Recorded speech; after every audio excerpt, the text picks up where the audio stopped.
Everyone, চলে এসেছি নতুন একটা মিনি ব্লগ নিয়ে। তাহলে চলো শুরু করি দিনটা।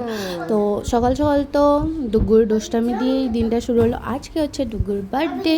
তো সকাল সকাল সকাল মানে হচ্ছে 10টা বাজে। এখন আমরা দুজন ব্রেকফাস্ট করে নিচ্ছি, আর তারক মেহতা দেখতে দেখতে এখন যাব আমরা তিনজনে একটু বাজারে সবজি, এরপরে দিদির কিছু জিনিস আনার ছিল, আর সাথে আমরা একটা ডুগুর জন্য একটা গিফট নিয়ে আসবো আর কি, ওর জন্য।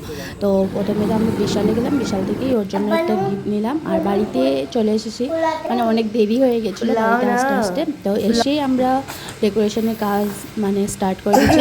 এখানে বেলুন ফুলার, আর দিদির কী যেন কেনার ছিল, যার জন্য আমরা দুজন আবার বেরিয়ে পড়েছি। আর এসেই আমরা আমি আর ও মানে ডেকোরেশন স্টার্ট করে দিয়েছি। বেলুন তো আগেই ফুলানো হয়ে গিয়েছিলো।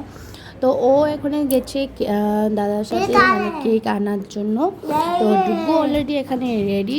তো আমিও ডেকোরেশনটা শেষ করার পরেই রেডি হব। আজকে আমি পরেছি এই মেরুন কালারের শাড়িটা, যা আমি দুর্গাপূজার সময় কিনেছিলাম। তো সবাই গেস্টও আসা শুরু হয়ে গেছে।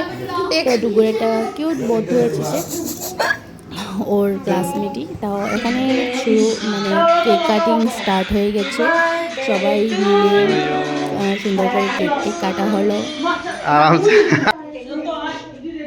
কেক টেক কাটার পরেই সবাইকে খাবার পরিবেশন করা স্টার্ট হয়ে গেছে। এখানে সবাই খাওয়া দাওয়া করছে, আর ডুগুর ফ্রেন্ডসরা সবাই মিলে হচ্ছে ওই রুমে ডান্স করছে, আর আমরা এখানে গল্প করছি আর কি। আর এরপরে হচ্ছে এই গাড়িটা হচ্ছে আমরা দিয়েছি দিদিকে, ওর সবাই মিলে আনপ্যাক করা স্টার্টও করে দিয়েছি। আমিও আনরেডি হয়ে গেছি, অনেক টায়ার্ড লাগছে শাড়িটা পরে। তো দিদি এখনও ফটোই তুলছে। তো ও তো এই গাড়িটা পেয়ে ভীষণ খুশি। তো আজকের জন্য এতটুকুই, ভালো লাগলে অবশ্যই লাইক, শেয়ার, সাবস্ক্রাইব করবেন।